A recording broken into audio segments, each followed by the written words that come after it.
Chapter 38. Siddle had never thought of attacking Mason. She had brought Mason here just to lure him into doing something that could increase his sentence in court. She had even prepared video equipment. However, Siddle had never expected that Mason would do such a thing. Seeing the man struggling in the water with a frightened expression, and the water ghost behind him tightly wrapped around his waist, Siddle thought of the bruises on Margot's body.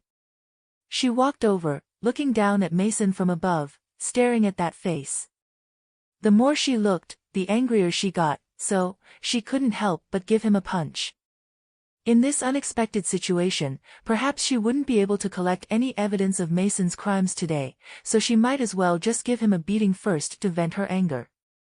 Siddle swore that she had absolutely no intention of ending Mason's life with her own hands. After the first punch, she couldn't help but have a dark thought. But she quickly held back.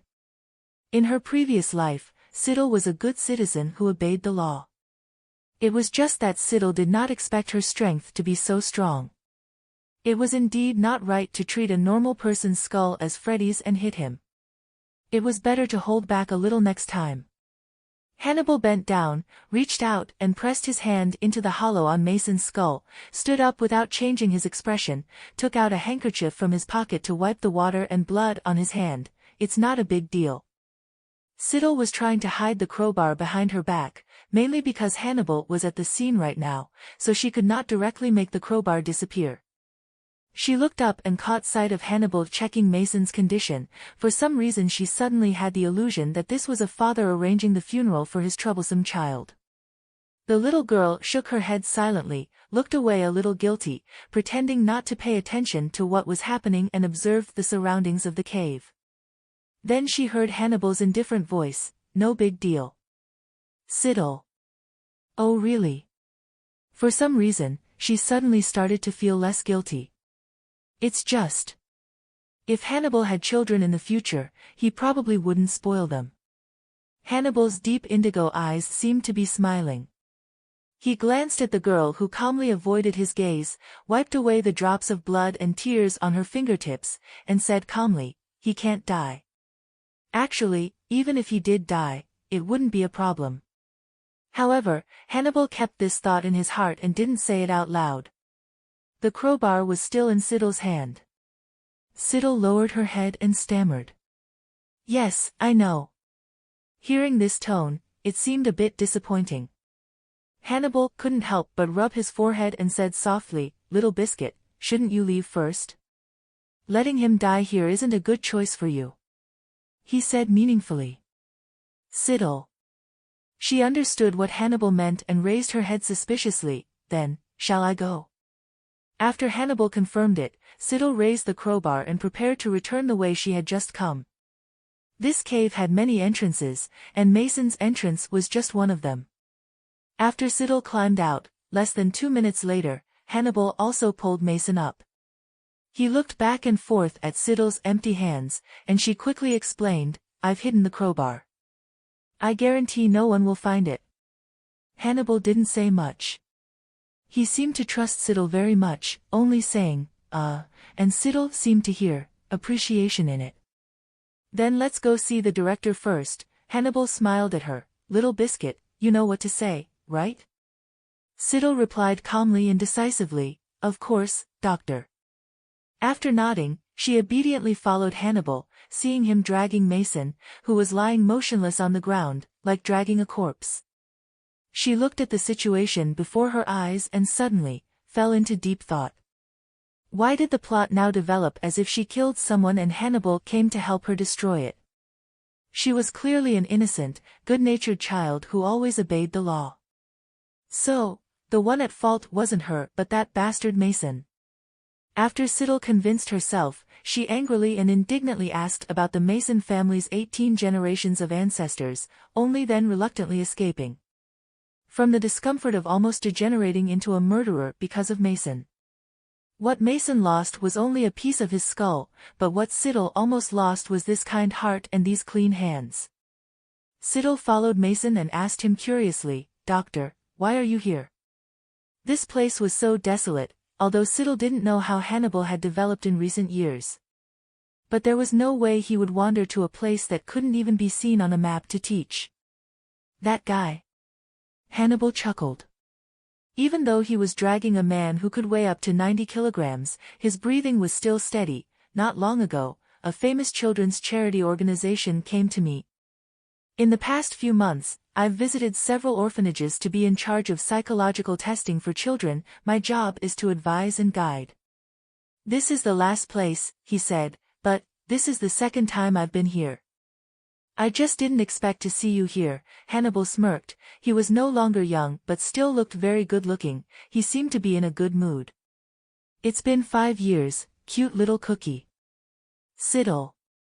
Then why did you appear in the underground cave? Ah, it's because of Christy. Have you met Christy? Hannibal said calmly. She was one of my students when I was still in college. A month ago, she came here with me to do research. Because she felt sorry for the children here, she took time off to volunteer as a nurse. She said that today Mason Verger, a philanthropist reported in the press, came with a blonde-haired, blue-eyed girl, but the two of them disappeared one after another. The orphanage's living area isn't big. They searched but couldn't find her.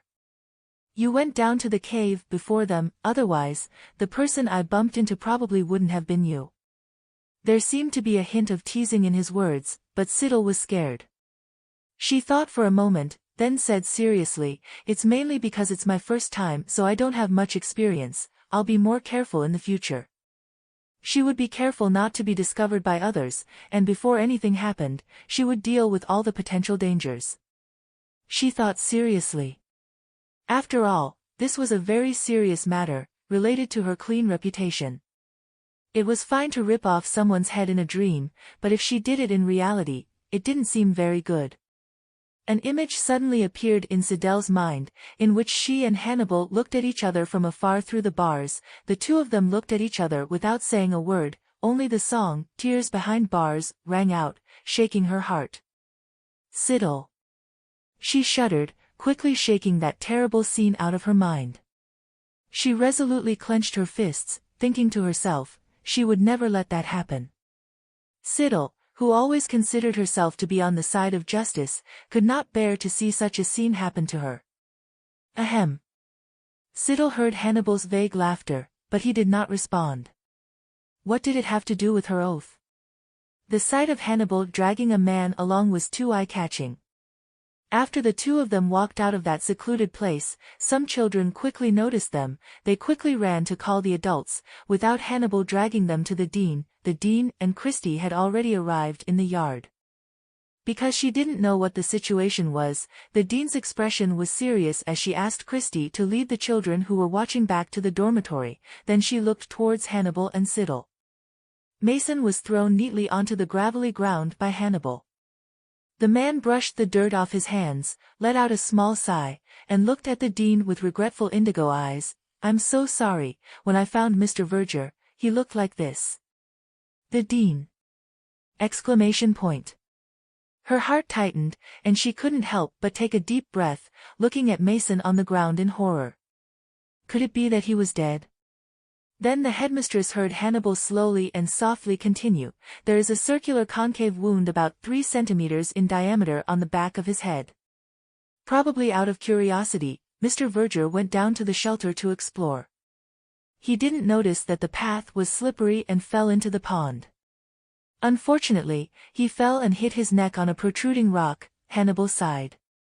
All I can do is pull him out of the pond first. According to some of my medical research, Mr. Verger's injuries aren't too serious. He just needs to go to the hospital to rest and he'll be fine. There's no need to go to the hospital. He'll be fine just lying there. The headmistress silently looked at the wound on the back of Mason's neck. That place was dented. Why did it look like he was beaten? There was no such thing as a smooth rock with even edges. Hannibal noticed the headmistress's gaze and interrupted in time. It was Siddle who first discovered Mr. Verger. If not.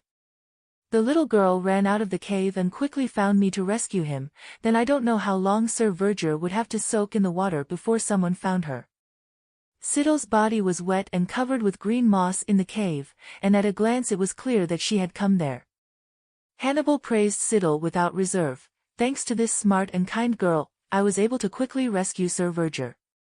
I think when he wakes up, he will also be very grateful to her. The man's deep eyes were sincere and earnest, his way of speaking was slow and clear, without the slightest bit of guilt. He gently looked straight into the eyes of the dean and said, "Could it be that the dean suspects me and this girl?" The dean was silent. It wasn't that she wanted to suspect, but that these two people were really suspicious. However, looking more closely, Hannibal was a kind person, not even 30 years old yet had accepted a professorship, and had volunteered to come to this desolate orphanage to popularize education. He had a kind heart, was handsome, knowledgeable, rich, intelligent, and was now standing here gently, elegantly, and very calmly, as if he was even sighing regretfully for Mason's IQ. Looking at the little girl beside him again. The little girl was only 11 or 12 years old, her figure was slender, her pretty face was as white as snow, full of confusion, anxiously looking at the man lying on the ground, her delicate and fragile fingers intertwined in front of her, not knowing what to do, afraid that those soft fingers couldn't even lift a brick, so how could they defeat a 90 kilograms man? The headmistress understood everything. And could only sigh. Although Mr. Mason Verger also came here to do charity work, his contribution was much less than Hannibal's. In the headmistress's heart, Mason was like a capitalist, and Hannibal had only come here twice, not only investing but also getting along very well with the children in the orphanage. Even the nurses here were his students. The headmistress didn't believe that Hannibal would do anything to Mr. Verger. As for Siddle, that was even more impossible. How could a fragile and weak little girl defeat Mason? Moreover, Siddle also came here with Mason. But, not only did Mason not listen to instructions and wandered around, but as an adult, he also slipped and fell into the water, and had to wait for a little girl to come and save him.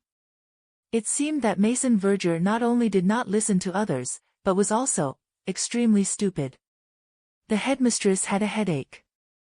She had not yet attracted any charity investment, and could even bring on a bunch of trouble. She asked, "Have you called an ambulance yet?" Hannibal smiled, and the man's handsome and calm face showed a worried expression. "Of course not."